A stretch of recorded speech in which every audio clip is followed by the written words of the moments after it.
Hello বন্ধুরা, গ্রামের আরেকটি ব্লগে আপনাদেরকে স্বাগত জানাই। এই যে ফাঁকা মাঠ দেখছেন, আর কিছুদিন পর এই মাঠগুলোই ধানে ভরে থাকবে। তার জন্য জমিতে লাঙল দেওয়া শুরু হয়ে গিয়েছে, এই যে দেখতে পাচ্ছেন। এদিকে সূর্য প্রায় ডোবার মুখে। দেখুন, একদম গাছ পাকা খেজুর দেখতে পাচ্ছেন কিনা জানি না। এই দেখুন, একদম গাছ পাকা খেজুর।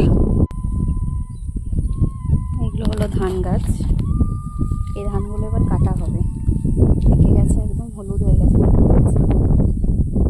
আর এটা জলের পাম্প, এখান থেকে জল নিয়ে জলসেচ করা হয়। যেহেতু এখন সবসময় বৃষ্টি হয় না, তাই এই পাম্প দিয়ে এখানে জলসেচ করা হয়। এই যে দেখুন, এই ধানগুলো পেকে গেছে, কাটা হবে 1-2 দিনের মধ্যেই। যাই হোক, আবার একটা ব্লগে আসবো আমার গ্রামকে নিয়ে। ততক্ষণ টাটা।